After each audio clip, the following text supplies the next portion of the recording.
Élise portait sa robe de mariée quand tout a basculé. Une route détrempée, des phares trop proches, et le monde qui s'écrase dans un silence de métal froissé. Elle aurait dû mourir ce matin-là, seule, dans cette épave que personne ne cherchait vraiment. Mais un chien a refusé de partir. Knox a gratté la tôle jusqu'à ce qu'on entende son souffle à elle, si faible qu'il disparaissait sous la pluie. Et ce que ce chien a trouvé ce jour-là, ce n'était pas seulement une vie à sauver, c'était une vérité que certains voulaient enterrer. Parce que parfois, la loyauté ne vient pas de ceux qui promettent, mais de ceux qui restent sans jamais rien dire. Si tu crois qu'un animal peut voir ce que les humains refusent de regarder, abonne-toi. Et dis-moi d'où tu écoutes cette histoire. Élise se tenait devant le miroir de l'appartement de Maud, et la robe blanche lui sembla trop parfaite. Les fleurs s'entassaient sur la table basse. Les rires de sa mère et de sa tante montaient de la cuisine. Maud ajustait le voile avec des gestes doux, mais ses yeux cherchaient ceux d'Élise dans le reflet. « Tu es magnifique, » dit Maud. Élise sourit. Le sourire ne tint pas. Son téléphone vibra sur la commode et elle le saisit trop vite. Hugo. Elle décrocha. « Salut, dit-elle. « Écoute, il faut qu'on change quelque chose, » dit Hugo. Sa voix était pressée. Élise sentit son ventre se serrer. « Quoi ?» demanda-t-elle. « Je veux que tu passes par la route secondaire, » dit Hugo. « Seul. »« Pourquoi seul ?» demanda Élise. « Pour éviter les invités trop tôt, » dit Hugo. « Ça va te stresser ?» Élise retint son souffle. Maud observait, sourcils froncés. Quelque chose changea dans son expression. « Mais c'est plus long, » dit Élise. « C'est mieux, » dit Hugo. « Fais-moi confiance. » Le silence s'étira. Élise regarda Maud, qui secoua légèrement la tête. Élise sentit la peur, puis la honte de douter. « D'accord, » dit-elle. « Parfait, » dit Hugo. « À tout à l'heure. » Il raccrocha avant qu'elle puisse répondre. Élise posa le téléphone. Ses mains tremblaient. Maud s'approcha, posa une main sur son épaule. « Tu veux qu'on en parle ?» demanda Maud. « Non, » dit Élise. « Tout va bien. » Maud ne répondit pas. Élise retourna au miroir, ajusta la robe et sentit sa gorge se serrer. Elle prit son sac, embrassa Maud sur la joue et sortit dans le couloir. Les escaliers craquèrent sous ses pas. Dehors, le ciel était gris et la pluie commençait à tomber. Élise monta dans sa voiture, referma la portière et démarra. Le bruit du moteur couvrit le murmure de son inquiétude. La pluie tombait drue sur le pare-brise. Élise suivait le trajet envoyé par Hugo. La route secondaire serpentait entre les champs détrempés. Les arbres se penchaient sous le vent. Élise augmenta le son de la radio pour combler le silence. Une chanson joyeuse passa, mais elle ne l'entendait pas vraiment. Le rétroviseur reflétait une voiture sombre, trop proche. Élise ralentit pour la laisser passer. La voiture ne doubla pas. Elle resta là, phares allumés, comme une ombre collée. Élise sentit son cœur battre plus vite. « Dépasse-moi » murmura-t-elle. La voiture ne bougea pas. Élise accéléra légèrement. La pluie redoubla. Les essuie-glaces peinaient à dégager la vue. Un virage serré approchait. Élise freina, et la voiture derrière elle se rapprocha encore. Ses doigts se crispèrent sur le volant. Elle regarda à nouveau dans le rétroviseur. Les phares étaient si proches qu'ils brûlaient ses yeux. Elle tourna la tête, tenta de voir le conducteur. Impossible. La vitre arrière se brouillait sous la pluie. « Qu'est-ce que tu fais ?» demanda-t-elle au vide. Le virage arriva. Élise tourna le volant. La voiture derrière elle accéléra, et un éclair de phare la prit de côté. La panique lui monta à la gorge. Elle freina plus fort. Les pneus glissèrent sur l'eau. Le volant trembla entre ses mains. La campagne se brouillait, les arbres filaient. Élise cria, mais le son se perdit dans sa poitrine. Le monde bascula. Le choc fut sourd, violent et répété. Élise sentit son corps projeté contre la ceinture. Le pare-brise se fissura. Le métal grinça. Puis tout s'arrêta. Un silence brutal s'abattit. Élise ne voyait plus que du verre brisé et du ciel gris. L'odeur d'essence lui piqua les narines. Elle tenta de bouger. La douleur explosa dans sa poitrine. Elle cria, mais aucun son ne sortit. Sa main chercha le téléphone. Elle ne trouva que du verre coupant. Ses doigts se mirent à saigner. Elle abandonna. La peur la submergea. Son souffle devint court, saccadé, et elle sentit ses paupières peser. « Ne pars pas !» murmura une voix dans sa tête. Mais elle s'éloignait déjà. Les bruits s'estompaient. La pluie tambourinait quelque part au-dessus d'elle. Élise ferma les yeux. Son dernier souffle fut long et tremblant. L'obscurité la recouvrit. Adrien patrouillait depuis minuit. La fatigue lui brûlait les yeux. Knox dormait à l'arrière, museau posé sur ses pattes. La radio grésilla. « Accident signalé sur la route secondaire », dit la voix. Adrien décrocha. « Reçu », dit-il. « J'y vais. » Il alluma les gyrophares et roula vers le secteur. La pluie fouettait le pare-brise. Les arbres défilaient dans la nuit. Knox se redressa, alerte. Adrien sentit ce découragement familier lui mordre l'estomac. Encore un accident. Encore trop tard. Il arriva sur les lieux. L'épave était enfoncée contre le talus. Les phares découpaient la tôle froissée. Adrien descendit. La pluie lui gifla le visage. Il s'approcha, lampe torche en main, et inspecta l'intérieur. Vide. Adrien serra les dents.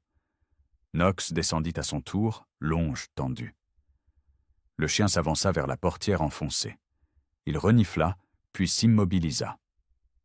Sa posture changea. Il se figea, oreille droite, museau collé à une fente. Adrien s'agenouilla près de lui. « Qu'est-ce que tu as trouvé ?» demanda-t-il. Knox gratta la tôle. Adrien approcha son oreille. Un râle, si mince qu'il faillit ne pas l'entendre. Son cœur bondit. Il se redressa, appela du renfort et revint près de la portière. « Tenez bon !» dit-il à voix haute. « On arrive !»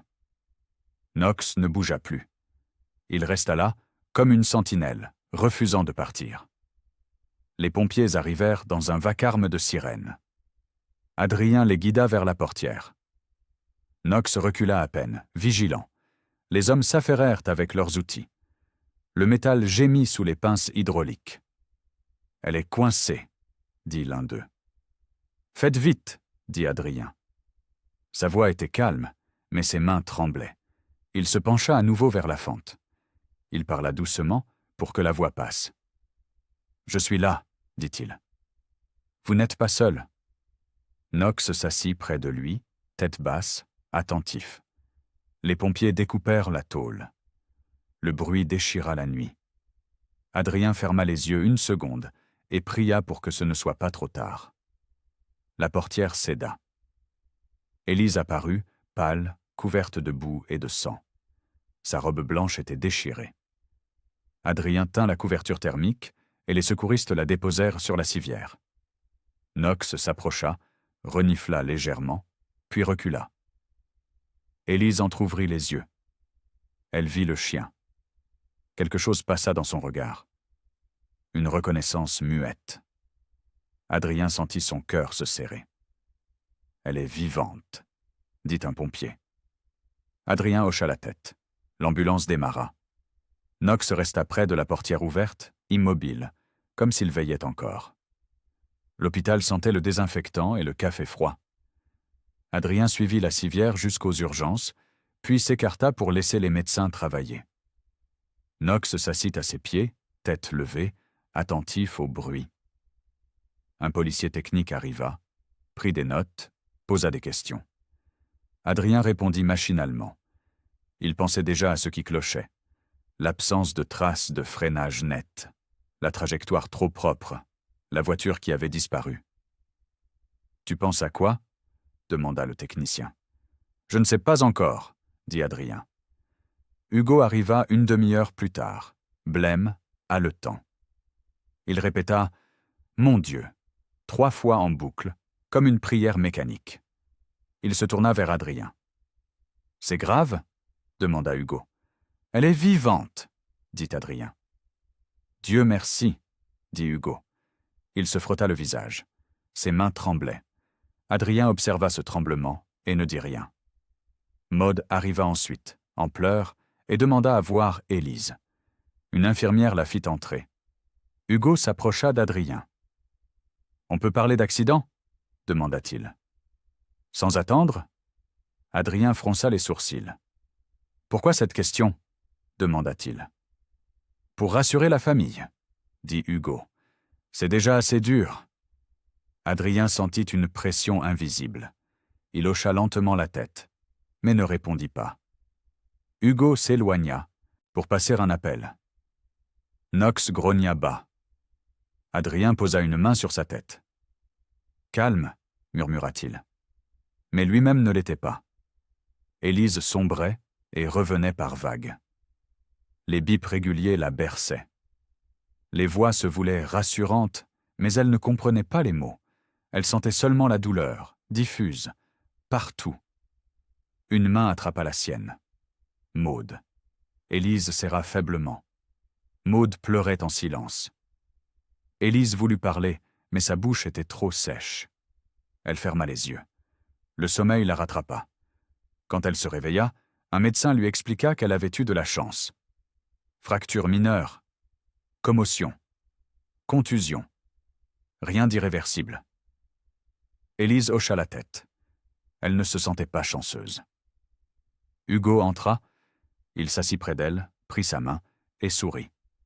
Le sourire ne montait pas à ses yeux. « Tu m'as fait peur, » dit-il.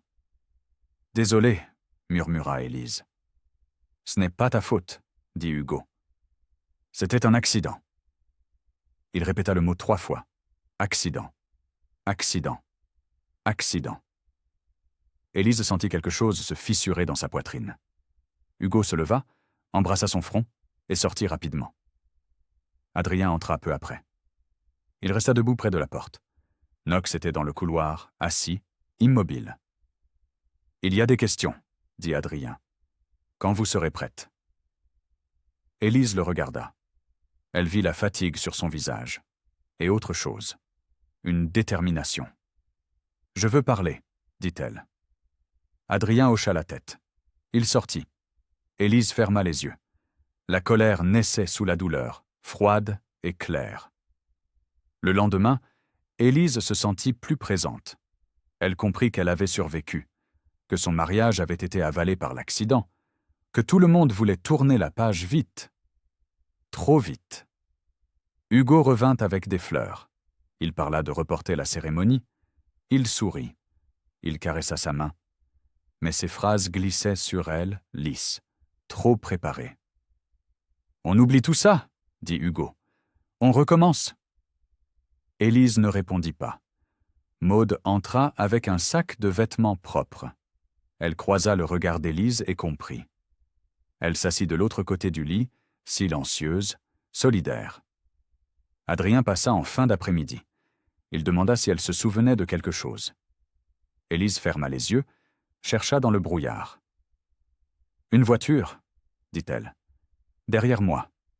Trop proche. »« Vous l'avez vue » demanda Adrien. « Sombre, » dit Élise. « Les phares. Puis le virage. » Adrien nota. Knox apparut au bout du couloir, immobile, comme une sentinelle. Élise le regarda et sentit quelque chose se dénouer en elle. Ce chien avait refusé de partir. Il l'avait sauvé. Hugo revint précipitamment. « Qu'est-ce que vous racontez » demanda-t-il à Adrien. « Je fais mon travail, » dit Adrien. Hugo ouvrit la bouche, puis se tut. Il regarda Élise. Elle soutint son regard. Pour la première fois, elle ne baissa pas les yeux. Hugo recula d'un pas, marmonna quelque chose et sortit pour passer un appel. Élise retira la bague de ses doigts meurtris et la posa sur la table de chevet. Maud prit sa main. Adrien hocha la tête et sortit. Knox le suivit, et le bruit de ses pattes résonna dans le couloir vide. 21. À l'aube, un brouillard épais collait aux champs. Les arbres devenaient des ombres menaçantes. Adrien roula lentement, phares allumés, mains crispées sur le volant. Knox ne dormait pas. Il scrutait la route, oreilles dressées. Adrien s'arrêta près du lieu de l'accident. Le brouillard avalait les distances. Knox descendit, renifla le sol humide et tira vers un chemin latéral. Adrien le suivit, prudence au ventre. Le chemin menait à des hangars agricoles et un parking peu fréquenté. Des herbes hautes envahissaient les bords. Knox accéléra le pas. Adrien sentit son cœur battre plus vite. « Qu'est-ce que tu as trouvé » murmura Adrien. Knox s'arrêta devant un véhicule sombre, partiellement couvert d'une bâche. Le chien renifla le pare-choc, puis grogna bas. Pas d'agressivité. Une alarme. Adrien s'approcha, souleva légèrement la bâche. Un SUV noir, rétroviseur droit manquant, trace de peinture blanche sur l'aile avant. Adrien retint son souffle. C'était ça. La preuve. Il sortit son téléphone, prit des photos, puis appela un technicien de confiance. La voix tremblait légèrement. « J'ai besoin de toi, » dit Adrien. « Tout de suite. »« Où » demanda le technicien. Adrien donna l'adresse. Il raccrocha. Knox restait près du véhicule, vigilant, comme s'il gardait une scène de crime. Le brouillard se levait lentement. Adrien sentit le froid lui mordre les os. Il entendit un moteur au loin. Son ventre se serra. Quelqu'un arrivait. Trop tôt. Adrien regarda Knox. « Reste près de moi, » dit Adrien. Le moteur se rapprocha. Une silhouette apparut dans le brouillard. Un homme pressé. Il marchait vers le SUV. Adrien sortit de l'ombre. « Police, » dit Adrien. « Arrêtez-vous. » 22. L'homme se figea. Il était grand, large d'épaules, vêtu d'un blouson sombre. Son visage resta neutre, mais ses mains tremblèrent. Knox se plaça entre Adrien et l'inconnu. Posture tendue, vigilant. « Qu'est-ce que vous faites là » demanda l'homme. « C'est moi qui pose les questions, » dit Adrien. L'homme regarda le SUV, puis Adrien, puis le chien. Il calcula. Adrien le vit dans ses yeux. L'homme cherchait une sortie. « C'est votre véhicule » demanda Adrien. « Non, » dit l'homme. « Alors pourquoi vous êtes là » demanda Adrien. L'homme ne répondit pas. Il fit un pas vers le SUV. Knox aboya une fois. Net. Clair. L'homme recula, surpris par cette détermination. « Ne bougez plus » dit Adrien. « Je n'ai rien fait » dit l'homme. « Alors attendez » dit Adrien. « Le technicien arrive. » L'homme serra les poings. La tension monta. Pas de violence gratuite, seulement des distances, des gestes, un souffle court. Adrien sentit la sueur couler dans son dos. Le technicien arriva 10 minutes plus tard. Un fourgon blanc. 2 hommes descendirent avec leur matériel. L'inconnu ne tenta rien. Knox ne le lâchait pas du regard. Les techniciens examinèrent le SUV. Ils prirent des photos, des prélèvements, notèrent le numéro. Adrien observait, silencieux, priant pour que ça suffise. « Il y a de la peinture, » dit le technicien. « Compatible avec la voiture d'Élise Morel. » Adrien sentit son corps se détendre. C'était fini. Presque. Il se tourna vers l'inconnu. « Vous avez quelque chose à dire » demanda Adrien. L'homme baissa les yeux. Il parla enfin, voix basse. « Je faisais juste mon travail, » dit-il. « Pour qui » demanda Adrien. L'homme hésita. Puis il lâcha un nom. Hugo Delmas. Adrien sentit la colère lui monter à la gorge. 23. Au commissariat, l'affaire bascula officiellement. Les analyses confirmèrent tout. Collision, peinture, trajectoire. Hugo fut convoqué. Il arriva pâle, défait, accompagné d'un avocat. Élise fut appelée aussi. Maud l'accompagna. Elles s'assirent dans une salle d'attente froide.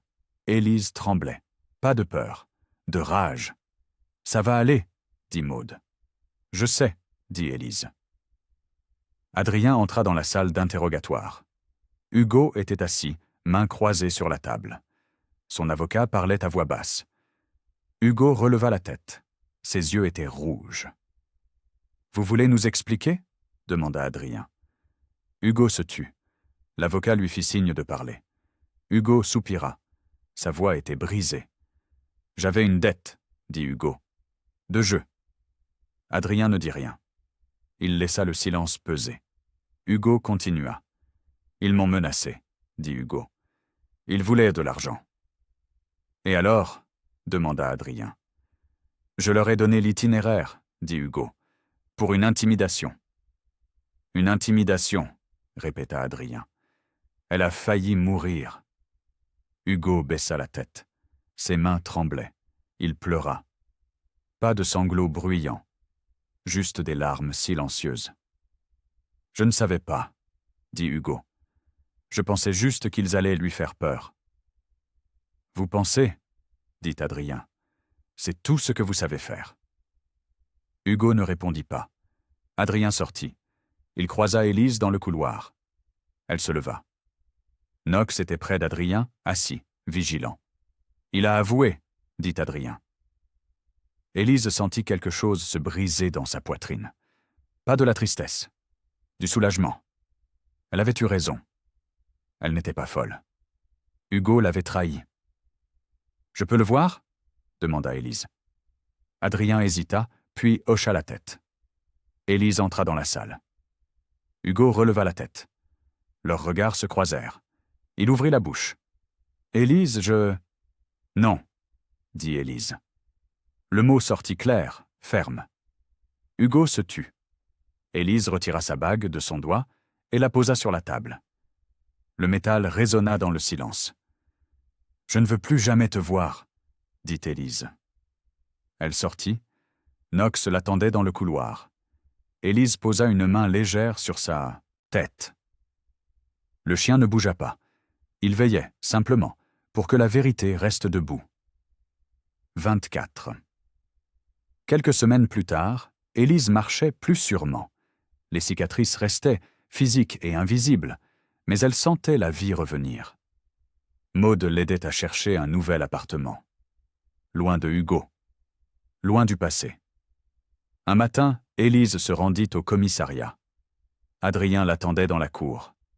Knox était près de lui, collier luisant au soleil. Le chien avait repris le service. Une cicatrice mineure marquait sa patte, souvenir d'une intervention récente, mais son regard restait vif. « Bonjour, » dit Élise. « Bonjour, » dit Adrien. Knox s'approcha. Élise s'agenouilla, posa une main sur son collier.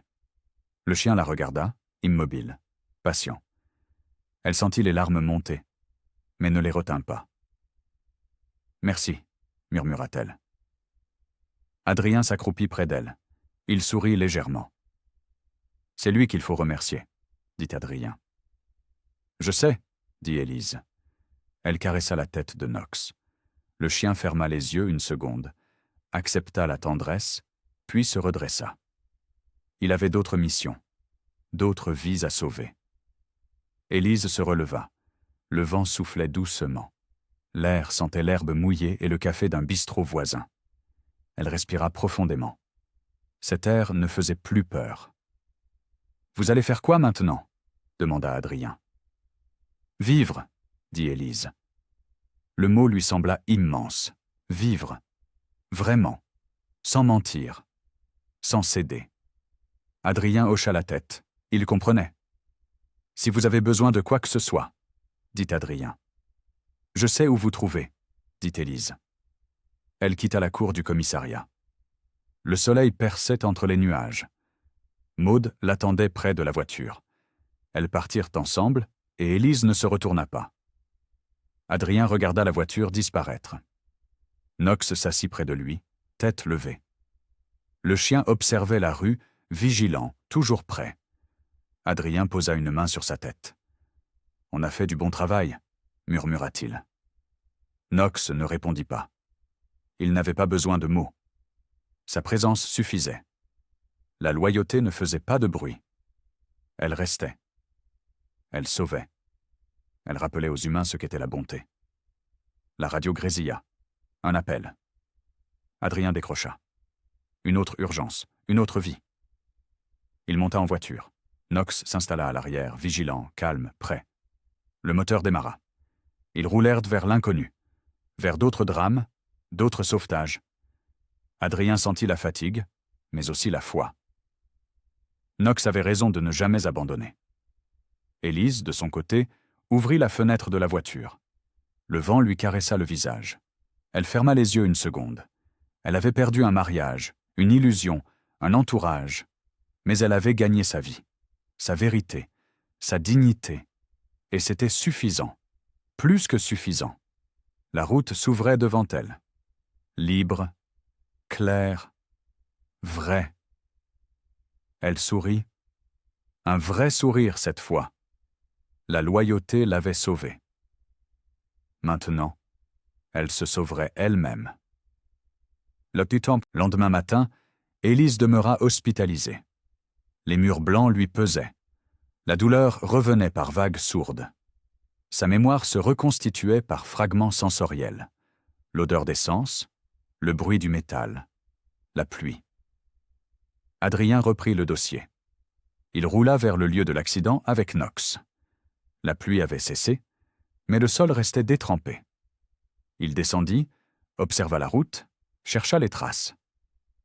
Knox renifla longuement le bas-côté. Il s'arrêta près d'un amas de feuilles et se figea. Ses oreilles se dressèrent. Adrien s'accroupit près de lui. Le chien gratta doucement, révélant un morceau de plastique sombre. Adrien le ramassa avec des gants. Pas de la voiture d'Élise. Il le rangea dans un sachet. Son ventre se serra. Ce n'était pas un accident simple.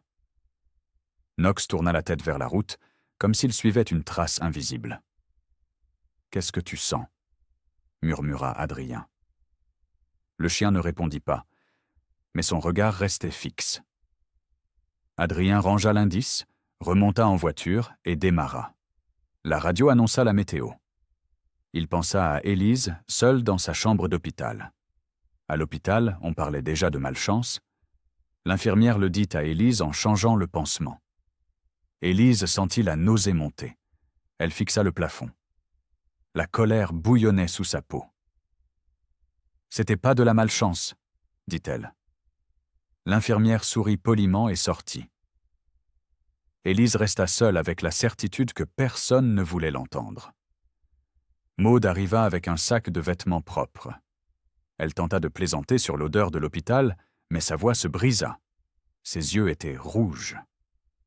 Élise lui serra la main. « Merci d'être là, » dit Élise. « Toujours » dit Maude.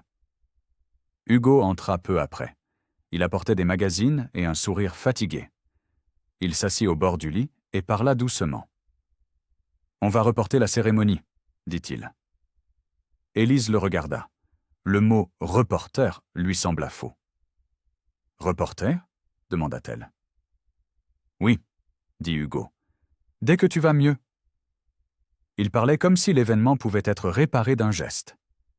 Élise sentit quelque chose durcir en elle. « Pourquoi tu m'as envoyé seule » demanda-t-elle. Hugo cligna des yeux. Son sourire vacilla. « Je te l'ai dit, » dit-il, « pour éviter le stress. » « Le stress de quoi » demanda Élise. « Des invités, » dit Hugo. « Tu sais comment c'est. » L'excuse était trop prête, trop lisse. Élise le sentit dans ses os. Maude observait, silencieuse, mais son regard restait vigilant. « Tu aurais pu venir avec moi, » dit Élise. « J'avais des choses à régler, » dit Hugo. « C'est tout. » Il se leva brusquement, embrassa son front et sortit. Maude attendit que la porte se referme. « Tu veux que je te montre le message » demanda Maude. Élise tourna la tête vers elle. Maude sortit son téléphone. Élise hocha la tête. La peur et la curiosité se mêlaient dans sa gorge. Au commissariat, Adrien reçut un appel de son supérieur. Prudence. Pas d'emballement. D'autres urgences. Les mots glissèrent sur lui comme de l'eau froide. Il raccrocha, regarda Knox et sentit la pression monter. Maude montra le téléphone à Élise. Le message de Hugo apparut, daté de la veille du mariage. Un trajet précis, envoyé tard, avec une insistance inhabituelle. Élise relut 3 fois. Quelque chose se fissura en elle. Elle se rappela avoir hésité, avoir cédé pour ne pas faire d'histoire. La honte lui brûla la poitrine. « Je suis idiote » murmura-t-elle. « Non, » dit Maude. « Tu lui faisais confiance. » Élise ferma les yeux. La confiance lui sembla soudain un luxe dangereux. Maude posa une main sur son bras. « On peut montrer ça aux policiers, » dit Maude. Élise hocha la tête. Adrien revint en début d'après-midi. Il s'assit près du lit, carnet ouvert. Knox s'allongea à ses pieds, tête levée, attentif. « Racontez-moi tout, » dit Adrien. Élise décrivit les phares, la proximité, le sentiment d'être poussée. Elle sentit les mots lui coûter. Adrien notait, visage neutre, mais son stylo se crispait. « Vous avez vu le conducteur » demanda Adrien. « Non, » dit Élise. « La pluie. »« Le modèle ?»« Sombre, » dit Élise. « Peut-être un SUV. » Knox releva la tête à certains mots. Il ne bougeait pas, mais son attention était totale. Élise le regarda et se sentit moins seule. « Je vais vérifier, » dit Adrien. « Vous me croyez » demanda Élise. « Oui, » dit Adrien. Ce mot simple la soulagea plus qu'elle ne l'aurait cru. Adrien se leva, salua brièvement et sortit. Knox le suivit, mais il se retourna une fois vers Élise. Leurs regards se croisèrent. Au commissariat, Adrien examina le morceau de plastique sous la lumière. Une teinte et une forme qui n'appartenaient pas à la voiture d'Élise. Il consulta un collègue technicien. « Ça pourrait venir d'un rétroviseur, » dit le technicien. « De quel modèle » demanda Adrien. « Difficile à dire, » dit le technicien. « Peut-être un SUV récent. » Adrien sentit quelque chose se resserrer dans sa poitrine. Il lui fallait retrouver des caméras, des passages, des témoins, avant que les gens n'effacent. Knox dormait près de son bureau, museau sur les pattes. Adrien le regarda et pensa à l'instinct. Parfois, les chiens voyaient ce que les humains refusaient de voir. En fin de journée, il retourna à l'hôpital. Il vit Hugo parler à un médecin à voix basse. Leurs regards fuyaient. Hugo riait trop fort. Adrien ralentit, observa, et continua son chemin. Élise était seule dans sa chambre. Elle fixait la fenêtre. Adrien frappa doucement. « Je peux entrer » demanda-t-il. « Oui » dit Élise. Il s'assit. Knox entra aussi, s'arrêta près du lit et renifla légèrement. Élise tendit une main. Le chien s'approcha, accepta la caresse. « Vous avez trouvé quelque chose » demanda Élise. « Peut-être, » dit Adrien. « Un indice. » Élise sentit l'espoir et la peur se mêler. Adrien se leva pour partir. Dans le couloir, Hugo le croisa et se crispa. Leurs regards se heurtèrent. Hugo détourna les yeux le premier. Le 3e jour, Élise put se lever avec aide. Ses jambes tremblaient, mais elle tint debout. Une infirmière l'accompagna jusqu'au bout du couloir où l'on entreposait ses affaires. Adrien arriva avec Knox pour une nouvelle déposition. Le chien s'arrêta net près d'un sac. Il renifla, recula, puis revint avec insistance. Ses oreilles se dressèrent. Adrien observa sans interpréter trop vite. Knox gratta légèrement le sac, puis se figea. L'odeur d'essence ou de produit flottait autour d'un vêtement. « Qu'est-ce qu'il fait » demanda Élise. « Il sent quelque chose » dit Adrien. Hugo arriva à ce moment-là. Il vit Knox près du sac et pâlit. Sa mâchoire se crispa. « Laissez le chien dehors » dit Hugo. Sa voix était trop haute. Adrien se tourna vers lui, sourcils froncés. « Pourquoi » demanda Adrien. « Il gêne, dit Hugo. C'est un hôpital. Il est autorisé, dit Adrien. Chien de service. Hugo ouvrit la bouche, puis se tut. Il recula d'un pas, comme si la scène le brûlait. Élise observa son visage. La peur y était nue. « Conservez ses affaires, dit Adrien à l'infirmière. Hugo quitta le couloir précipitamment. Élise sentit son cœur battre plus vite. Knox s'assit, vigilant, et son regard ne quitta pas la direction où Hugo était parti. Adrien remonta la route, chercha les commerces ouverts ce matin-là. Il trouva un petit garage à 3 kilomètres. Le patron, un homme aux mains tachées d'huile, le regarda arriver sans sourire. « Bonjour, dit Adrien. Je suis de la police. »« Je sais, » dit le patron. « Vous vous souvenez d'une voiture venue se rincer après une pluie boueuse » demanda Adrien. « Il y a 3 jours ?» Le patron hésita. Son regard fuit. « Peut-être, dit-il. J'en vois beaucoup. »« Sombre » demanda Adrien. « Un SUV ?»« Possible, » dit le patron. Puis il se ferma. Ses traits se durcirent. Adrien comprit qu'on l'avait prévenu. Peut-être menacé. Le silence pesa. Knox, dans la cour, renifla une flaque irisée et tira légèrement vers une benne. Adrien s'approcha. L'odeur de produits chimiques flottait. Knox grogna bas, sans agressivité, mais alerte. Adrien ne put saisir qu'un détail, mais il toucha une zone sensible. « Merci, » dit Adrien au patron. L'homme hocha la tête et rentra dans son atelier. Adrien remonta en voiture. Knox s'installa à l'arrière, tête tournée vers le garage. Adrien démarra. Il savait désormais qu'on commençait à le surveiller. À l'hôpital, Élise apprit qu'elle sortirait bientôt. Hugo proposa de la ramener chez lui. Il parlait doucement, mais ses mots sonnaient faux.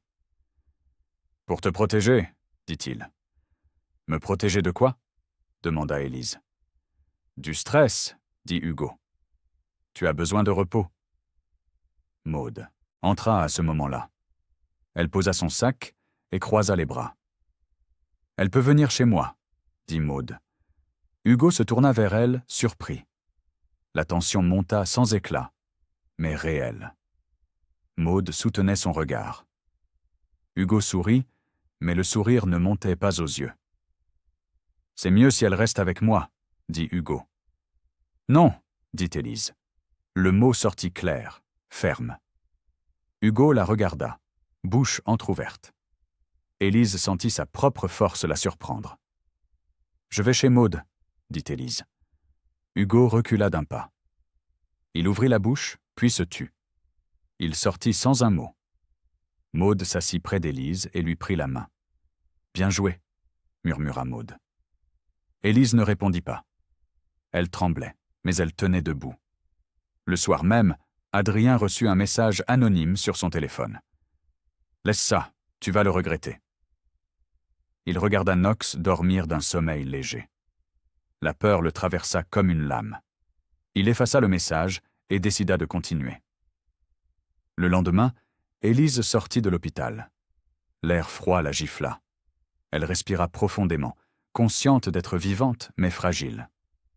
Maude l'attendait près de la voiture. Adrien apparut près de l'entrée. « Vous partez » demanda Adrien. « Oui, » dit Élise. « Ne restez pas seul, » dit Adrien. « Je soupçonne un véhicule tiers. » Élise hocha la tête. Hugo arriva à ce moment-là, visage fermé. Il s'approcha d'Adrien, mâchoire serrée. « Qu'est-ce que vous racontez » demanda Hugo. « Je fais mon travail, » dit Adrien. « Vous la stressez » dit Hugo. « C'était un accident. »« Peut-être, » dit Adrien. « Peut-être pas. » Hugo se tourna vers Élise, attendant qu'elle le soutienne. Mais Élise ne baissa pas les yeux. Elle rappela le message, le trajet imposé, la voiture derrière elle. « Je veux savoir la vérité, » dit Élise. Hugo ouvrit la bouche, puis se tut. Quelque chose passa dans son regard. de la panique. Il recula, marmonna quelque chose sur un appel à passer et s'éloigna précipitamment. Adrien observa son départ.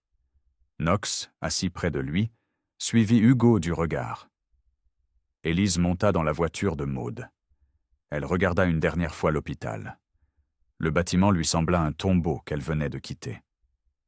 Au commissariat, Adrien fut convoqué. Son supérieur le fit asseoir. L'homme avait les traits tendus. Il posa un dossier sur le bureau. « On a reçu une plainte », dit le supérieur. « De qui ?» demanda Adrien. « Concernant ton chien », dit le supérieur. « Comportement agressif à l'hôpital. » Adrien sentit son sang se glacer. Knox n'avait jamais été agressif. C'était un mensonge pour le faire taire. « C'est faux », dit Adrien. « Peut-être », dit le supérieur, « mais je dois suivre la procédure. »« Quelle procédure ?» demanda Adrien. « Mise à l'écart temporaire, » dit le supérieur. « Par précaution. » Adrien se leva d'un bond. La colère lui monta à la gorge. « Vous plaisantez ?» demanda Adrien. « Non, » dit le supérieur. « Désolé. » Adrien sortit du bureau. Knox l'attendait dans le couloir, assis, vigilant. Adrien s'agenouilla près de lui, posa une main sur sa tête. Le chien le regarda, confiant. « Je vais te ramener, » murmura Adrien. Il rentra chez lui, le cœur lourd.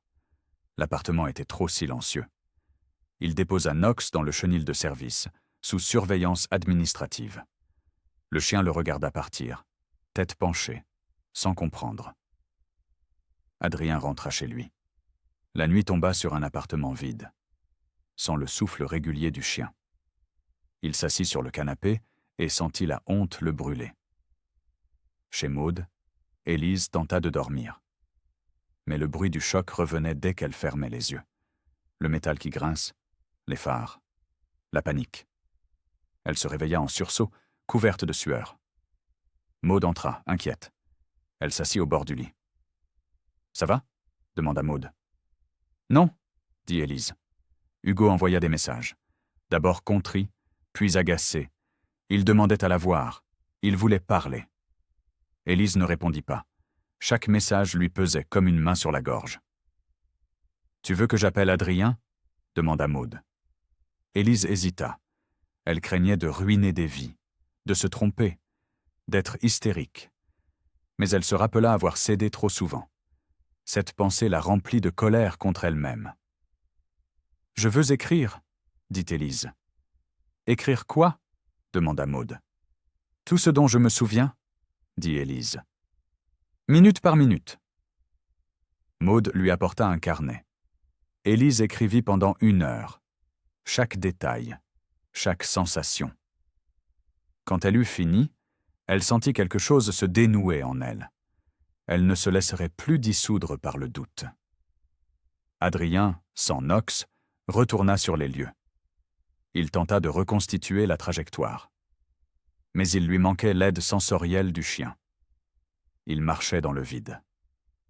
Un riverain l'aborda. Un vieil homme aux mains tremblantes. « Vous êtes le policier ?» demanda l'homme. « Oui, » dit Adrien. « J'ai vu quelque chose ce matin-là, » dit l'homme. « Une voiture. » Adrien sortit son carnet. Son cœur battait plus vite. « Où ?» demanda Adrien. « Plus loin, » dit l'homme.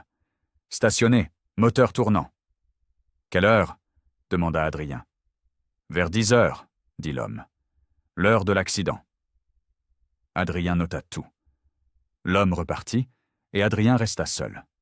Il voulut creuser, mais un collègue l'appela. « Prudence.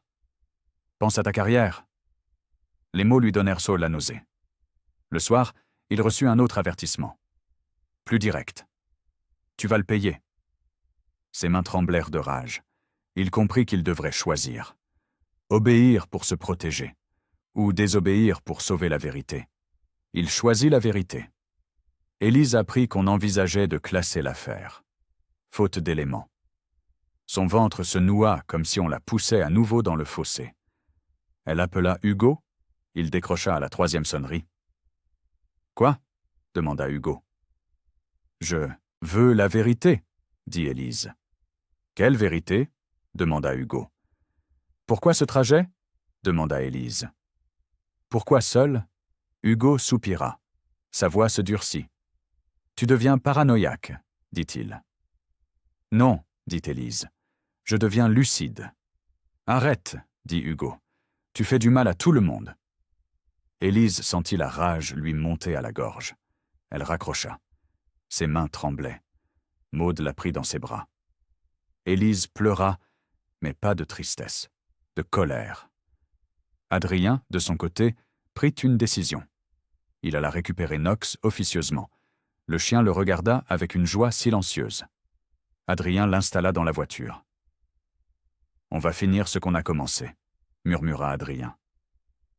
Ils roulèrent vers la route, phare bas, cœur lourd. La nuit était dense. Knox se redressa soudain, museau contre la vitre. Il avait capté une odeur. Adrien ralentit. Quelque chose venait de changer.